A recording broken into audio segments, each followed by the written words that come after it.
Usa ka tingog, usa ka katawhan.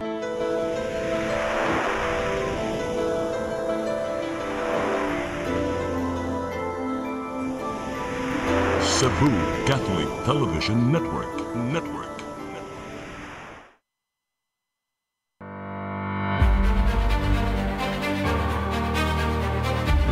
I solemnly swear that I will faithfully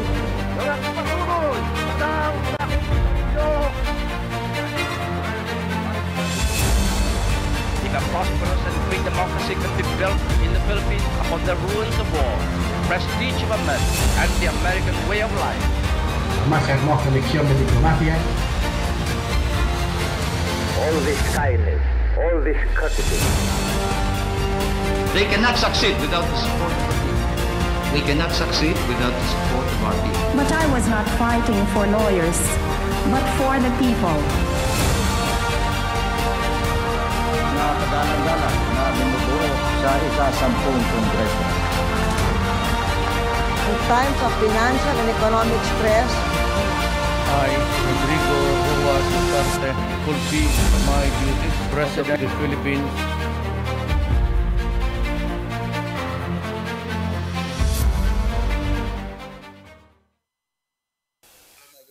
Nagtanaw sa atong programa Politics and Beyond. I'm Eric Espina. Ug sama sa naanda nato na napuntay kukiyon nga may nungdanon kayong issue. Ilabi na karon tali sa natas taliwala gyud sa maabot nga pinilihay para sa Mayo.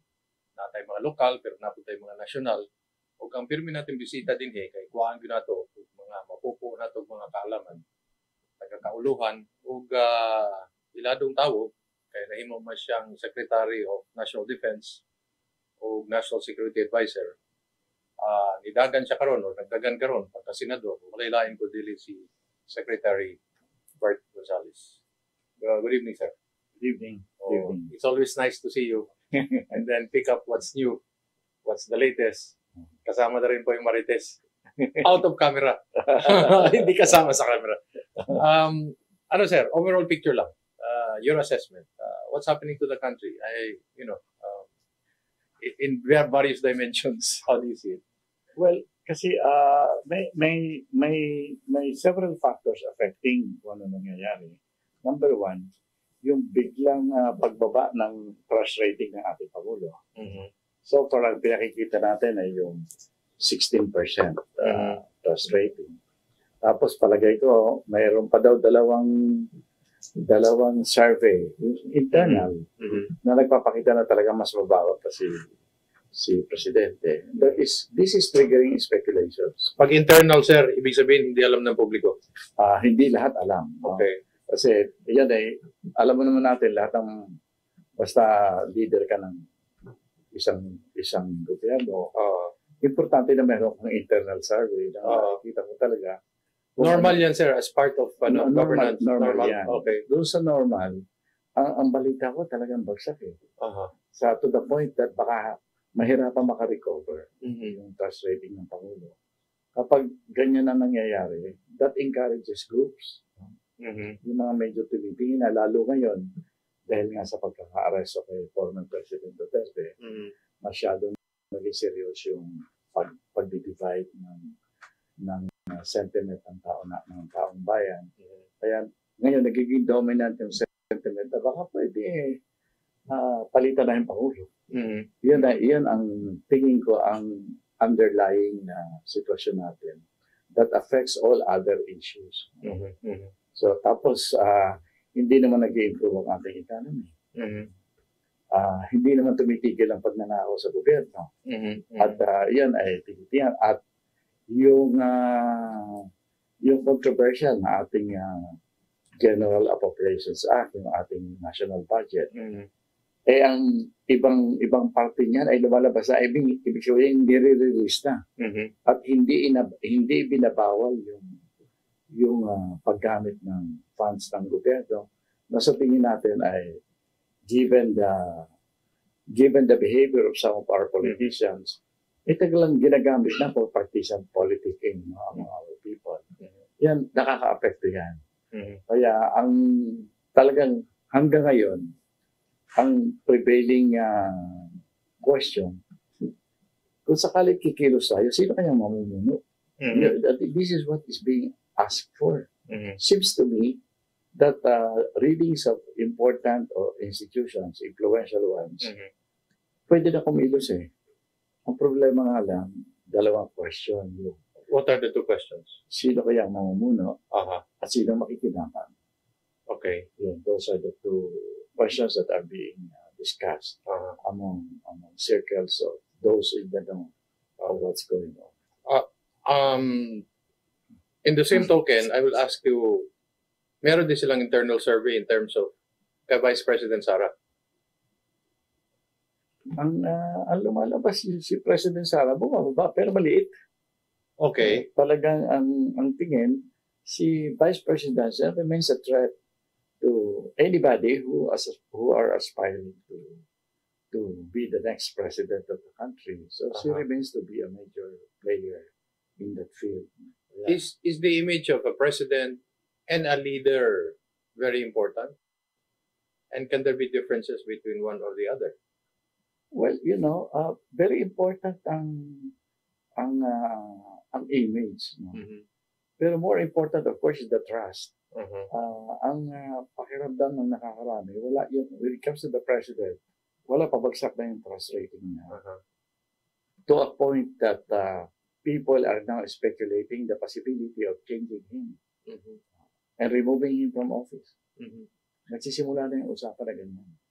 How would you rate and how would you advise, if you wish to, the communications and strategy of Malacanang now? I mean, with the trust rating going down, aren't they doing a good job, or you have a new spokesperson? Ano po ang nakikita ninyo? Alam mo, kung ako yan, ewan ko kung ginagawa. But pagka sa ganitong sitwasyon, you don't have to announce it publicly, but you really have to prepare for an exit strategy.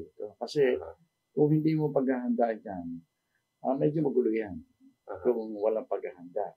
O kaya pag-attempt na magkaroon na ng common, not necessarily plan, common intention. Okay. Yung mga nag-o-oppose dyan. Alam mo yung mga nag-o-oppose ang advantage kay President. Yung mga opposition, hindi pa united eh. Hati-hati pa, may kanya-kanya pang mga... Wala pang common direction. Factions. Not necessarily factions, but no common direction. I see. That is already directing the opposition in the country. So this is a good time for the President naman to think of his own exit strategy. Exit strategy kasi ang tingin ko, at ito'y sinasabi na rin ng mga ilan sa mga even those na talagang will not want to see the President being harmed or anything. May concern sa kanya. Paghandaan na niya. Pero nag-iisip na rin ng ano bang magandang exit strategy na huwag naman siyang kahihaya talaga. O huwag naman talaga o masaktan siya o magkaroon ng threat sa kanya. May mga nag-iisip na rin siguro dapat pinaghahandaan ng Malacanang instead of trying to fight back. Kasi may mga nagsasabi na hindi na makaka-recover si President sa trust ng kanya. Unless something very dramatic happens in our country na makaka-respond siya ng tama. Your views on the PRRD or MRRD, was it surrender? Was it kidnapping? And then, pananaw ninyo, did that affect also the trust rating of the President? Napakalaki ng epekto sa Presidente at saka doon sa mga tao ng Presidente na-implicate dito sa effort na to. Ito lang ang nakikita natin dyan. Parang iba yung pananaw ng ICC sa pananaw natin. Well, sa ICC, ang lumalabas, parang hindi nila masyadong binibigyan ng importance yung how he was arrested or how he was brought to ICC. Ang mas importante sa ICC is the moment he fall under their jurisdiction and care, humane ang kanilang treatment sa former president. And ipinapakita naman nila yan. No? Meron siyang full medical attention. Maganda yung kanyang hotel doon sa ICC. Quotation mark. At maganda ang treatment sa kanya in general. So, sa ICC, yun ang importante. Yung sa kanila, kung ano ang action namin, according to what we think is humane, and civilized, yun ang tinitingnan nila. Ngayon, on the other side, hindi sa kanila importante yung how we arrested or how we got him. But sa Pilipinas, yun know, sa tao natin, sa ating sariling batas, sarili nating justice system, medyo hindi maganda yung itsura ng ginawa nila. There are contradicting opinions, but I think ang talagang, kung tatanungin mo, not just public sentiment, but those na mga experts sa batas natin, sinasabi na hindi sumunod yung pagkaka-arrest. It has a semblance of kidnapping. No? Kidnapping, oo. Baka naman masyado extreme yung word. Pero halos ganun ang itsura. Hindi, may proseso tayong sinasabi ng ating mga law experts na dapat yan, kung may respeto, hindi lang naman respeto kay Presidente yung nakita natin binayolate. Respeto sa ating justice system mismo. Sariling departamento, for example, of justice natin, Office of the President, hindi inirespeto ang ating sariling justice system. Kasi bago dapat pumunta sa ICC yan, dadaan muna yan sa proseso ng ating sariling korte. Hindi ginawa So, what is your interpretation? Number one, wala respeto sa sarili nating justice system yung mga nakaupo dyan. Di ba? Sa pangkaraniwang tao po, anong naging epekto sa kanila? Kasi minsan hindi nila maintindihan yung the nuances and the fine delineations between law and then constitution. But to the ordinary Filipino, ano pong naging epekto nito? Makikita mo lang dyan yung spontaneous yung reaction ng Mindanao Lalo na sa yung mga areas na near Davao. Yung instant galit at protesta nung mangyari yan.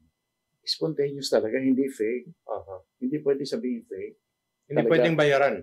Hindi rin. Talagang kusa Hindi rin ideological. Palagay ko hindi. Talagang, yun ang mas delikado yung hindi ideological. Yung hindi ideological na popular response of the people. Kitang-kita sa Mindanao yan. Nakita rin sa Visayas. Yes. Nakita rin sa Visayas.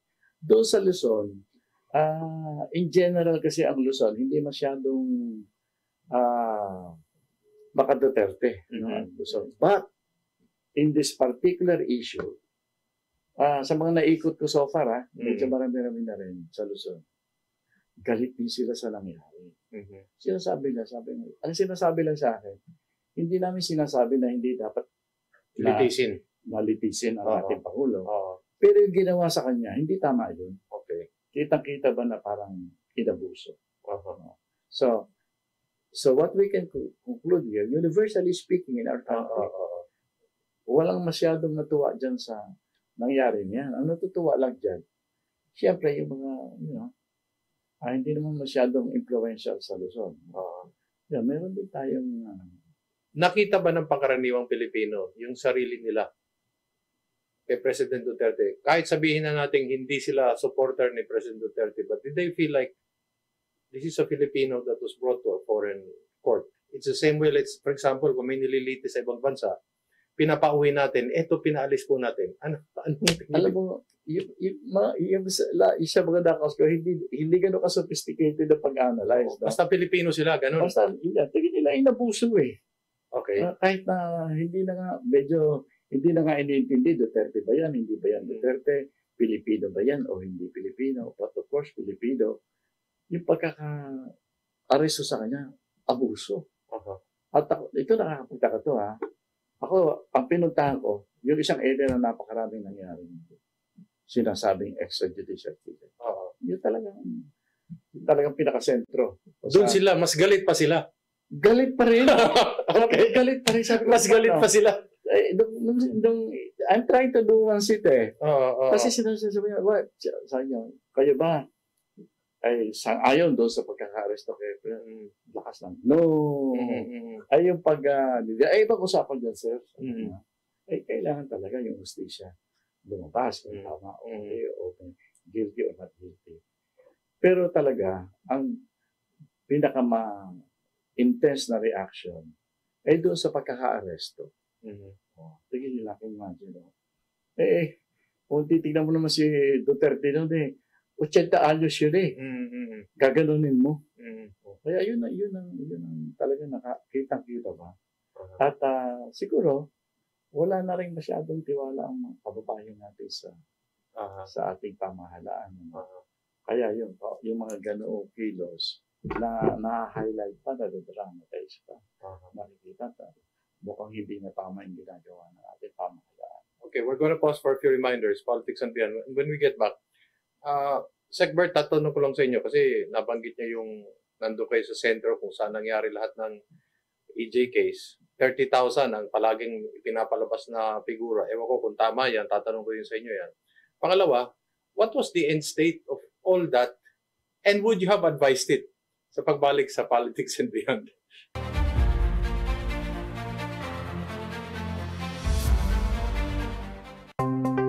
Discover the beauty of the Philippines.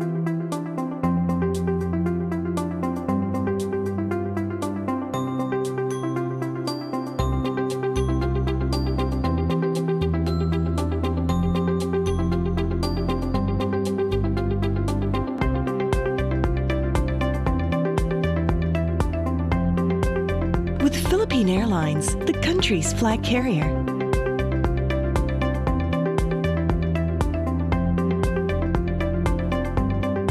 The airline that lets you feel the warmth of the nation.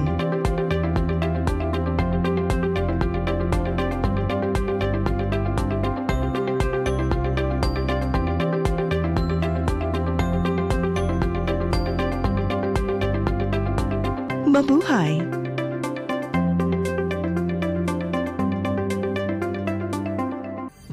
Ito ang programa kung saan magko-collaborate ang ating mga ozone na doctors para ibahagi ang kanilang kaalamang medikal. I believe with all my heart that the Lord is allowing us to understand that He's the one who are extending this life and we have to take care of our body. Yes. Matag episode, among ipaambit ninyo ang mga healing testimonies. Every day, pagising ko, iisip ko kung ilang taon na lang yung katagal ko, yung ganun. This is your path to a new start. Ozone Med Wellness Clinic New Start. Mapapanood every Saturday, 8 to 9 a.m. Og ang replay airing matag Miyerkules, 1:00 hangtod 2:00 sa hapon. Dinhilang sa CCTN Channel 47.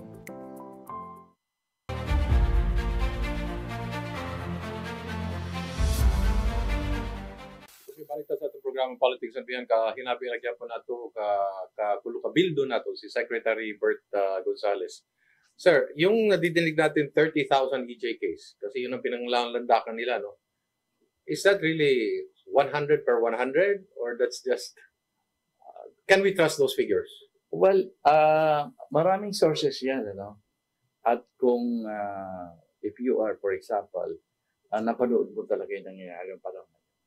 Ang masasabi ko lang, talagang marami. Talagang almost every night. No?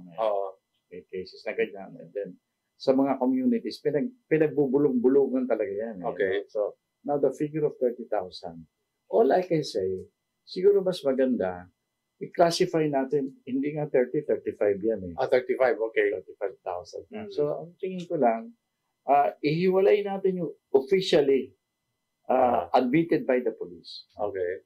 Ayan siguro isang klaseng investigation yan. Okay. Tapos kasi meron segment yung figure na yan na ang pagkakaalam ng mga communities na nakakausap natin hindi na pulis. Hindi na pulis ang gumawa. Okay. Pwedeng vigilante. Okay. O baka pulis na nagpapanggap na hindi pulis. But siguro maganda kasi yung I think the cases na inireport na as authentic ng police. Alam mo yun, sufficient to understand the case. Yes. Pero itong vigilante yung sa mga sinusulat ko, sinasabi ko yung effect ng vigilantism. Of course, hindi ko naman sinasabi na ito ay hindi galing sa pagsunod sa isang pinanggagalingan ng utos. Hindi pa natin nakikita yan. Ayokong pangunahan ang ating justice system para dyan. Was there extrajudicial in the sense that it was not government giving the orders, but other forms of vigilantism that played into the 35,000 that were killed? I'm almost certain that there is vigilantism involved in this fight. How do you lateralize it? How do you put layers into this vigilantism? Siguro lahat ho konektado sa gobyerno or iba hindi konektado sa gobyerno? Masasabi lang natin, konektado sa mga nasa gobyerno na pwedeng ang interes ay hindi katulad ng interes ng ina-accuse natin kay President Duterte. Ganon. May mga ganon eh. Siguro pagkatapos na natin ng eleksyon natin pag-usapan niya. Okay. Would you have advised it? I mean, would you have advised it? What was the end state of all this? Was the government able to achieve what it wanted? Was it political in that sense? Was it a unifying act? And would you have advised? What would you have advised? Ako, I can only speak of what was observable. Yung the immediate impact, for example, of this campaign. Hundreds of thousands. Yung naging effect lang na kung totoo man hindi yung, alam mo kasi, si President Duterte, hindi ko alam kung sinasadya yung pagka-Cywar, no? Kasi talaga, sa tingin ko, ini-inflate niya yung kanyang mga pananakot sa mga drug users. Pero it worked. Hundreds of thousands of drug users got scared and went to the police. Yes. Went to the police. Nagpalista ng pangalan. Lahat talaga, mga magulang, mga magkakaibigan, sariling kusa, they went to the police. And it was really recorded. Close to 2 million. Drug-related na involvement ng ating mga kababayan. Nagpunta sa police. Yun lang ang tingin ko. If only be prepared, no, kung sana pumasok yung some countries that will help us for rehabilitation, or regeneration. And we could have done that, no? We could have done that. We would have asked some European countries and they would have stepped in, no? Oh yeah, milyon yan eh. Daang libo yan. Can you imagine the beauty of the result of such an effort? Anong mga bansa po dapat ang nilapitan natin dyan sa Europe? Madami. I think halos lahat pwedeng lapitan. Tumulong para sa rehabilitation, ano? Tumulong para sa rehabilitation. Ang nag-respond dyan, mukhang isa, hindi ko babanggitin ng kapitbahay na pangalan ng ating bansa. Nag-respond. Pero tingin ko yung response is really not rehabilitation. Parang nangangailangan ng tulong si President. Ano kailangan nyo? Lugar para dalhin dyan yung mga drug victims or etc. Kaya walang programa. To me, that is the biggest opportunity loss na nakita ko. What did the Marcos administration gain from undertaking that operation? People are trying to understand bakit nagawa yun? Was it for a good reason? Which one? Ipadala si President Rodrigo Duterte sa abroad. I mean, in short, plus and minus, naging effective ba? Was it good for his governance or nakasira? Tingin ko laki ng sira sa image ng presidente yan. Kasi hindi marunong magtago ng sikreto eh. Lumabas yung katotohanan. Lalo pa, kapatid pa nga ng presidente tumawag ng 2 hearing. Yes. Ipinakikita kung ano talaga nangyari. Nakikita na sinasabi ng presidente natin, wala ko alam dyan. Hindi pasali dyan. Lumalabas siya nasa sentro ng pagpaplado. Siya ang sentro ng pagpapa-implement ng mga nangyari na pagkaka-aresto, pagkapadala sa abroad. Kitang-kita yan eh. What was the end state, Mr. Secretary? Just to send him out of the country? Was that ganun ka? I think it's panic. That's the desperation and panic, no? Panic yan. Imagine, alam mo, ewan ko, dahil kung tinitingnan ko yung mga ginawa namin noong araw, nakaharap din naman kami ng mga crisis. Hindi ganun ang kilos. Huwag naman ganyan. Huwag naman ganyan. Diba? Tingnan mo, hindi pa nga natatapos yung galit ng tao doon sa nangyari. Nabibisto na yung sila pala ang may kasalanan. Paano yan? Politically speaking, wow. Malaking damage sa tingin. How would you have advised if you were in the cabinet? No, I mean, we can call this any other administration X, and then yan ang plano. How would you have advised him? Huwag na natin gawin yan or gawin natin yan. Paano? Ako, first, sabihin natin, kung ako yan, because I think it would have been better. Yes. Really. Depending sa objective, ano? An objective. Let us not allow. Kasi alam mo, ang napahiya dyan, justice system natin. Yes. Yan talaga sabi ko, tingin ko major consideration na huwag nating palabasin na hindi natin kaya. Kaya ba o hindi kaya? Dito natin litisin, that's what you're saying? Hindi lang yung dito natin litisin. Doon panahon namin, pag-iinteresa namin yung process. Ano ang gagawin? Step by step, ano ang resulta ng bawat action na gagawin natin. Yes. Pero dito sa loob yan. Then that's where you can manage it. No? Titingnan mo yan. Hindi yung basta, ang tinitingnan ko, I hope I'm wrong. No? Kasi mahirap na ang nagpapatakbo ng bansa natin. Ay walang interes sa detalye. Kailangan may detalye yan. Pinaplano ng maayos yan. Humanga nga ako sa ginawa nila eh. Doon sa simula. Yung pagkaka-aresto kay President Duterte, similar yan sa ginawa lang kung paano in-entrap si Ninoy Aquino. Yes. Nung dinala si Ninoy mula sa Taiwan papunta dito, yes. Alam ko walang lusot si Ninoy. Hindi siya makakatakas. At saka wala siyang pwedeng gawin kasi naka-back si Inse. Ganun ang ginawa kay President. Operationally. Pero strategically. Operationally, kung ang objective ay siguraduhin na mahuli, na arestado at hindi makakatakas at walang makakagalaw. Okay, kasi yung eroplano kasi confined yan, no? Confined space. At saka hindi lang security measures ng Pilipinas ang gumagalaw diyan. Security arrangement din ng eroplano doon sa Taiwan. Origin and arrival kontrolado. Kaya nagawa nila yung gusto nila. Kaya ito din isang indikasyon na walang excuse dito.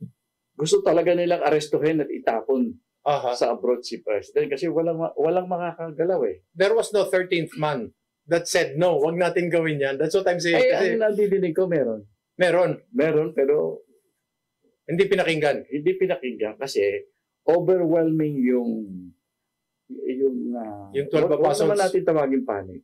Pero overwhelming yung desire ng yung kung sino man na nag-a-advise kay Presidente at si Presidente mismo to eliminate immediate elimination of a problem without understanding its repercussions. Immediate yan. Talagang si Duterte kinakatakutan sa tingin ko at dapat mawala na sa paningin natin yan. Mawala na yan sa ating concern. Ginanon kagad. Self-inflicted wound. Well, siguro naman ayaw nila ng self-inflicted wound. Okay. But I think it happened. And then, how would you have told them? You would have gone against, wag niyong gawin yan. Would you have been a loud voice to say, wag natin gawin yan? Well, alam mo, nung panahon namin, hindi ka naman, lalo na yung Pangulo namin. Matalino yung Pangulo namin. Hindi po pwede sabihin mong, ma'am, huwag niyong gawin yan, hindi pwede yan. Tatanong ka, bakit? Explain yourself. Explain. Anong alternative dyan? Anong other alternative plus? May naisip ka ba? Ganitong objective natin. Kailangan man-neutralize natin yung threat ni President Duterte. Anong plano? Pag sinabi mo, itong lumalabas sa plano, mali yan. Anong tama?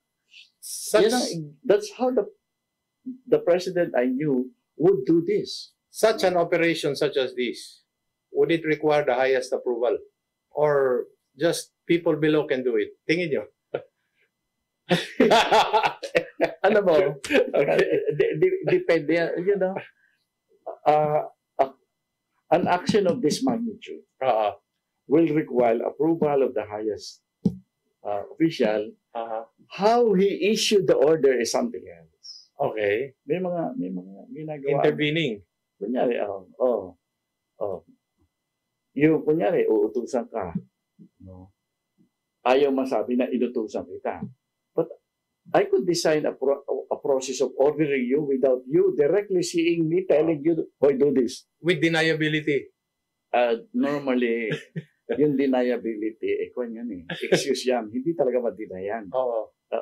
Because ikaw din, ang gusto mo rin makita while you, ang iniisip mo, kung sakali tanungin ako, I can make a story to as far as possible save the presidency from the possible harm of this conversation. Pero yung ginawang pag-order sa akin, kailangan naman kumbinsido ako na talagang in-order ng presidente yan. Bago ka gagawa na ganyan. Bago ka gagawa. Sa in your own judgment, utos ng Pangulo to. Susundin ko to kasi utos ng Pangulo. Pero maganda naman, buti naman, sasabihin ko, sabihin ko, buti naman, naawa sa akin ng Pangulo. Ang pagkakautos sa akin ay in such a way na makakagawa ko ng excuse for him and possibly for me. During the time of GMA, how big was the problem of drugs? And then, has it become worse under President Duterte? And how would you have handled national security po yun eh, yung drugs eh. Pasensya ka na ha. Hindi naman ako nag-uhuwas kamay. Pero talagang ako'y baon na baon sa problema ng rebellion. Okay. Imagine. At saka yung terrorism. Okay. Yan ang talagang nabagsak sa akin kasi National Security Advisor ka. Ito yung nung panahon namin, iyan ang panahon na nangyari yung 9/11. That is the tip of the spear. That's what you're saying. Tapos, nangyari noon, siyempre, Americans decided to expand the fight of terrorism all over the world. Na talagang in-involve yung buong daigdig sa paglaban sa terrorism. Kaya, napakaseryoso ng anti-terrorism campaign ng araw na yan. Tapos, meron ka pang MNLF, meron ka pang MILF, meron ka pang CPP-NPA, meron ka pang Abu Sayyaf. Puno yung plato po ninyo? Ay, punong-puno. Kaya medyo yung drugs sa pulis yan. Okay. We'll be back after these few reminders. Please hold on.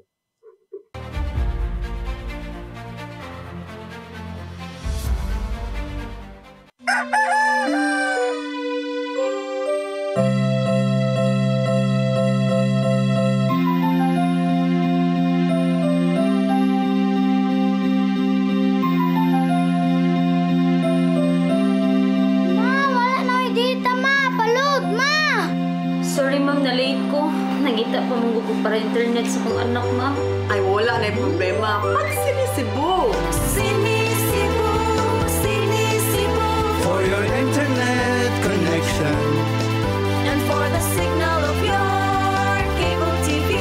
So fast and straight the transmission to your home. Sinisibu! Sinisibu! Sinisibu! Offers you to have fiber optics for your viewing experience, perfect and clear so far. So great and affordable for you to enjoy. Sinisibu! Sinisibu Television Network Incorporated offers fiber to the home broadband internet bundled with fiber to the home cable TV connection. Sinisibu Television Network Incorporated, with its operation in Metro Cebu and the whole province of Cebu soon. And affordable for you to enjoy. Sinisibu!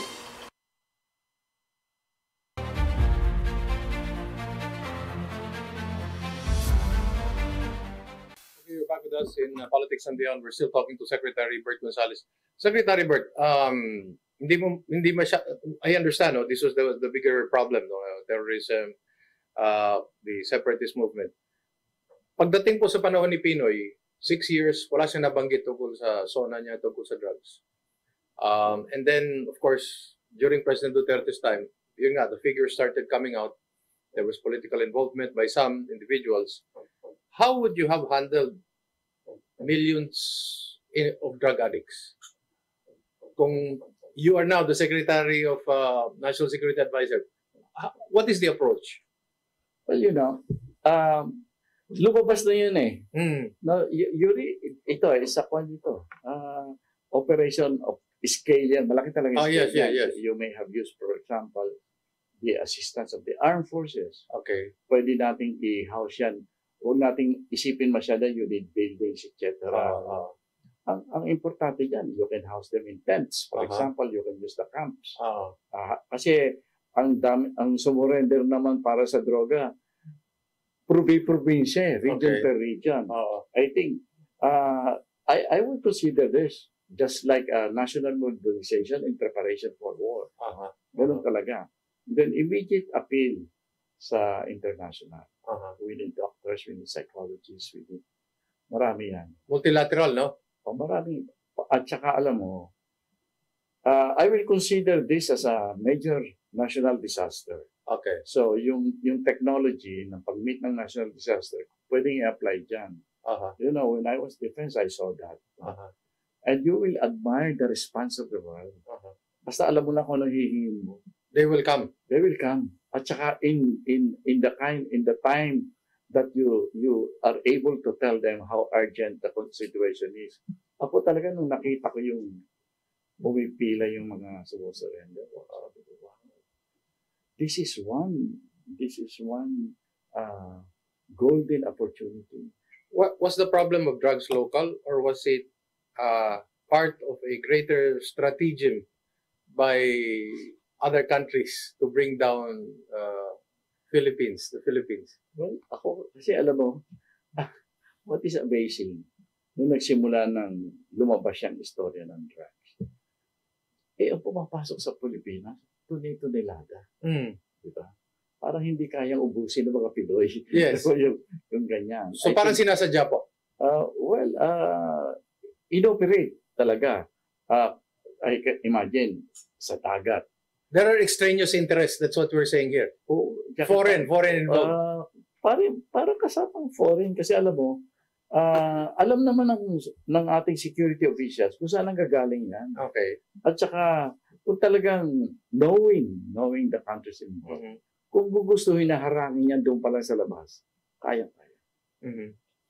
Okay, we leave that behind, Mr. Secretary. No? You just mentioned a very important word. I took note of it. Inflate. President Duterte has this ability to inflate, to talk gutter language, no? And part of it is Cebuano, no? Yung pagiging pilyon ng konti. Is there a cultural clash here between the way he talks, talking gutter language, and yet the reception abroad is that pag sinabi niya ipapapatay kita, talagang ipapapatay kita? Yun ako nga ang sinasabi ko dito, yung nangyari kay Vice President Sara. For example, bakit hindi siya na masyadong nagugustuhan ng mga taga-Luzon? Kung hindi ka Dabawenyo, hindi mo talaga magustuhan. Kasi yung lingwahe na ginagamit ni Vice President, pang Davao yun. Okay. Iba talaga ang use of language at saka yung cultural underpinning. Pagsasalita na ganyan. So Tagalog iba lumalabas na. Papatayin kita. Parang ganun ang diretso, no? Para bang kasi parang vindictive, parang galit na galit. Alam mo, kasi ang pagkakaalam ko doon sa lugar na pinagagalingan ko, kailangan cool ka lang. Cool ka lang. Ay lumalabas parang hindi cool. Pinapalabas na matapang. Pero dito sa Luzon, hindi tapang ang tawag doon. Mamamatay tao. Hindi parang iba talaga yung cultural nuances. Nakita mo naman na response, no? Sa Mindanao, talaga tumataas ang rating. Sa Luzon, bumababa. Kaya kasi, kitang-kita mo yung cultural divide, no? Yung kay President Duterte, yung inflate, I am not saying that maliciously. Kaya nga hindi makulay yung tao, makulay yung pagsasabi niya, ang pananalita niya. Kaya mahirap. Dapat, I think his lawyers will say that, don't take these words in face value. Correct. Intindihin mo, anong premise ng pagkakasalita. Ang context, no? Anong context dapat, i-insist yung context. And dito po sa impeachment, mukhang ipagpapatuloy yata, no? Depending, of course, what the Senate makeup will be. Pero, will this again further increase the trust rating of the president? Will it bring it down? What will happen to us nationally as a country? Ano tingin niyo? Will it further unite us because may justice? Kasi ito, ang problema sa Pangulo natin, hindi naman problema, style niya. Ayaw niyang nadidikit sa mga issue na serious, like impeachment. Hindi makaka-apekto yan sa presidente kasi sinasabi niya, hindi ako sali dyan. Okay. O, di kung may mangyaring maganda dyan, mahirap pa sabihin, ay, kasali pala ako kasi maganda nangyari. Kung masama ang nangyari, kita-kita mo na the president tries his very best to distance himself from issues. Very controversial, no? Kaya, kaya yung kunyari, impeachment, he will try his best. So, hindi, wala yan. Senado yan, Congress yan, hindi ako yan. So, plus or minus gains there, medyo hindi masyado epekto in the sense that bagsak ng trust rating ni Presidente. Kung dumidistansya pa sa ganyang issue, parang kung ka dyan, parang irresponsible ko ang tingin mo dyan. So lalo lang babagsak ang trust rating mo. It seems that he is not exercising his leadership. Ganun ba ang ano? Well, it seems that itong personalidad na nakikita natin, takot sa responsibilidad to. Yun ang lalabas dyan. He will not take responsibility. Dati sinasabi, galing ng presidente. Ang galing dumistansya sa social issues. Ngayon, hindi na ganyan ang iniisip. You're saying it will affect him also? This impeachment will affect his trust ratings also? Paano pa siya? He can be affected in a major way kasi bagsak na talaga eh. Okay. Bagsak na eh. So ano pang ibabagsak mo? Okay. If assuming the impeachment proceeds, the Iglesia ni Cristo is against it, and then there are also other groups that are against it, do you think may impeach si Vice President Sara? Should she just resign ahead of time? Because ang nadidinig ko po is they really intend to have the impeachment because they want to file criminal cases against her after she's no longer Vice President. Ang makaka-apekto dyan, yung reading, no? Yung totoong reading. Alam mo yung mga politiko matatalino sa readings yan. Tinitingnan talaga nila kung ano yung mangyari. Pag ang reading ng ating mga politiko ay medyo bumabaliktad na yung baliktad na yung ihip ng hangin. Baka papunta na kay Vice President. Malaki ang effect niya. Kasi mag-dribble na yung mga politiko. Pero kaya tingin ko, I must confess to you, wala akong accurate reading sa mangyayari sa impeachment kasi yung sitwasyon dumadating sa puntos na pawala na si Presidente. So that is one big factor for politicians to hesitate doing things that might affect the opposition. Okay. Pero nasa sitwasyon tayo na pabagsak si Presidente, pero yung opposition hindi malinaw kung saan papunta at kung sino ang makikinabang. Hindi pa malinaw yan. Pero tatanungin ko po kayo, kung just in case mag-resign siya o tanggalin siya as Vice President and then file ng criminal case, ano po mangyayari sa atin or ano mangyayari po sa pamumulitika? Ay, alam mo, ang tingin ko kasi itong mga actions na talagang pinlano ng kabila para ibagsak ang Duterte family. Dumating na yun sa level na sobra na. Hindi na paniniwala. Kaya magkuka na nga. Ang mangyayari dyan, magsisiso lang naman yung aksyon. So good, atras, hindi pa kasi until such time that there is a clear successor to the president. And then, how do you see this proceeding? Based on history, the ICC usually, the trial moves from 2 years to 8 years. If anything should happen to the former president, will it have a direct effect in the Philippines and in our politics? Ang nakikita ko kasi, hindi stable yung position ng ICC. Kasi dumating ito at ang pagkaka-aresto pa nga kay President Duterte. places the ICC in the spotlight. Kasi marami ng mga bansa na ayaw na sa ICC. And they're beginning to question the relevance of this institution. Kaya yung sinasabi, 2 to 10 years, hindi tayo sigurado whether ICC will last that long. Hindi yung, will the trial last that long? Kasi mayroong isang timeline eh. It's about the existence of the ICC itself. Kasi may mga nagpo-question na talaga dyan. If something should happen to former President Rodrigo Duterte, will that have a direct effect? Will we be able to feel the ripples? Especially, I'm not wishing this for any Filipino, but what if may nangyari and then dumating dito yung yung portage or whatever? What are the optics of that and the effects? Depende sa packaging. Tingnan mo lang nangyari nung nag-pass away si President Cory Aquino. Ganda ng theatrics. Yun, tingnan mo nangyari. Panalo si Pinoy sa election. Na-frustrate yung ambition ng ibang tao na gusto maging Pangulo. Depende yan sa presentation. Kasi yung ginawa sa libing ni President Cory, it happened at a time na hindi naman masyado ng popular si President Cory. Yes. But they succeeded in tickling the imagination of Filipinos para bang na-remind tayo nung namatay si Ninoy. They were able to show that. Kaya yung effect tuloy ng pagkamatay ni President Cory naging very potent political weapon. Dito, kung mamatay si President Duterte sa labas, depende sa handler ng gusto gumamit sa okasyon na yan dito sa Pilipinas.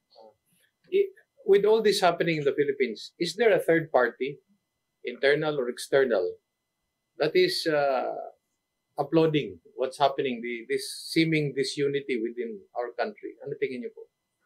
Well, alam mo, kung may masama kang banda sa Pilipinas, disunity will be a most welcome development in your target country. Kung gustong i-invade tayo, napakaganda ng nangyayari sa Pilipinas ngayon. It will be ideal. Yun. Pero hindi tayo pasigurado dyan kung talagang atakin tayo. Hindi.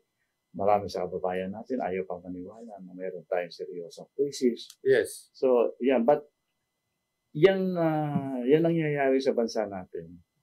Napakaraming negative yan. Hindi lang yung kung may nagpaplano, bigla, dagdagan pa natin para talaga mag-away-away yung mga yan. Number 2, siyempre, bagamat resilient yung ating economy, may damage na mangyayari. Ang net effect lang nito, if it continues, ang magsasuffer yung mga mahihirap sa atin. Talagang babagsak pa ang kanilang level ng yung kanilang survivability. Medyo ba apektuhan naman ako. Where this will be shown on Saturday, a few days ago, we saw, of course, Senator Amy Marcos distancing herself totally from the, in Cebuano they call it, this is not from me, from somebody else, so please don't quote me. Bungkag, Team Bungkag, meaning nagkanya-kanya na. And then the other one is Camille Villar, Congresswoman Camille Villar, umalis na rin. How do you see this? And do we expect other candidates sa pagkaalam ninyo to eventually leave? Yan ang problema kasi there's no strong leadership on both camps. Para bang, kasi ayaw ko, baka pinitawan ni Presidente yung kanyang ina-assert na leadership doon sa kampo niya. Dito naman sa kabila, malayo si President Duterte. No? Wala pa naman gustong mag-assume ng responsibility for the good of the group. Marami nag-a-assume ng responsibility pero mostly divided interest. No? Kaya ang ito, I think it will survive the elections. Yung tendency na magamit yung sympathy ng tao dito sa Duterte camp, I think kayang i-sustain yan until election day. Dito sa kabila ay yung mga nandun naman gusto naman talaga nilang manalo, di ba? Kaya medyo magkaka-break yan. Nakita mo nga may mga lumilipat na. No? Nakikita mo lumilipat sa Duterte. Pero this might be the last one. Our election that it will be like this.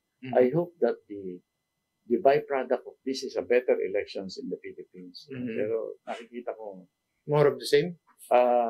hindi naman more of the same, pero kung na, o yung ika nga, bistado na yung itsura ng politika natin. Okay. And our people do not like what they're seeing.